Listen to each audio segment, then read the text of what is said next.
네, 안녕하십니까. 신지식인 정인태입니다. 저는 국립한국복지대학교 특임교수를 역임했습니다. 네, 푸틴이 우크라 아닌 미국과 종전 협상해야 한다고 배우는 미국. 네, 이 주제로 말씀을 드리겠습니다. 네, 러시아는 우크라전 종전 미국과 먼저 협상해야 한다. 이렇게 얘기를 하고 있습니다. 네. 우크라이나 전쟁 종전을 위한 최종 결정권은 미국에 있다 이렇게 주장하고 있는 거죠. 네, 그러면서 미국이 그 결정권을 가지고 있다 이렇게 이제 푸틴이 지적을 하고 있는 것입니다. 우크라이나하고는 어떤 것도 논의하는 것이 불가능하다. 네, 미국의 지시대로 행동하기 때문이다 이렇게 얘기를 하고 있어요. 젤렌스키가 합법적인 대통령이지만 결국에는 젤렌스키도 미국이나 서방의 지원 없이는 이 전쟁을 유지할 수가 없는 거죠.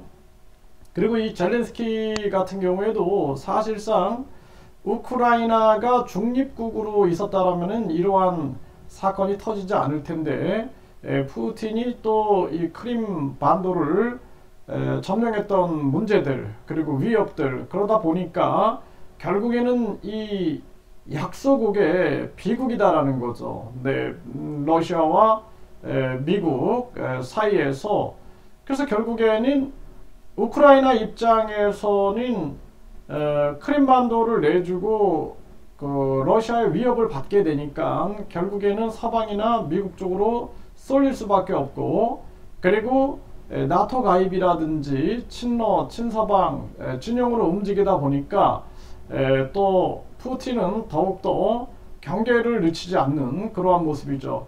결국에는 러시아 국민들과 우크라이나 국민들만 고통을 받고 있는 것입니다. 이거는 국민 전체가 논의해서 적정한 선에서 협의를 봐야 되고 전쟁 범죄, 전쟁 피해에 대해서는 철저하게 이 책임을 져야 된다. 저는 그렇게 생각을 합니다. 네, 이 참 안타까워요. 세계 정세가 결국에는 푸틴도 기축통화에 도전하고 있고 그리고 시진핑도 기축통화에 도전하고 있고 또 이 기축통화를 지키려고 하는 미국의 움직임이 있는 거죠.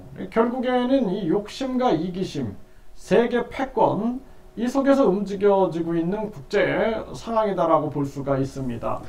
그래서 이제 한국 입장에서도 사실상 이 복잡한 국제 상황에서는 자체 핵 개발이 굉장히 중요한 그러한 사안이 아닐 수가 없다라는 것이죠.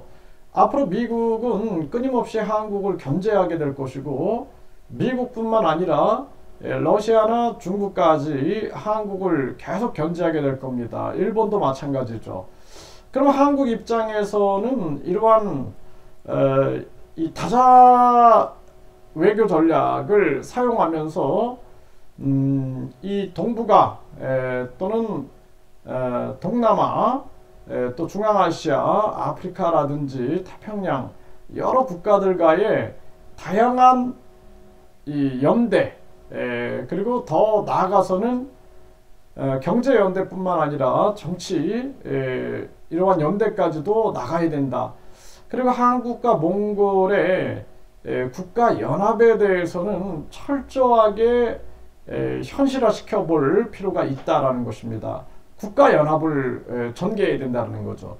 유럽 국가연합이 있죠. 동남아 국가연합이 있는 것처럼 한국이 개별 국가연합, 여러 나라들과의 개별적으로 한盟 국가연합, 뭐 예를 들어서 미얀마 국가연합 이런 식으로 국가연합을 전개하면서 국익을 극대화하고 윈윈 전략을 쓰는 거죠. 누가 누구를 지배하는 그런 전략이 아니라 그러면서 또 공동체 국가연합 그래서 뭐 한국이나 뭐 몽골이라든지 또 같이 이렇게 엮을 수 있는 그런 나라들과의 국가연합 또 그런 공동체 국가연합을 여러 개를 움직여 나갈 수가 있는 거죠. 이런 한국의 움직임들이 필요하다라는 것입니다. 그래서 국제사회는 철저하게 약육강식, 완전히 밀림의 세계다, 적자생존의 세계고 이해타산의 세계다라는 것을 잊어서는 안 됩니다.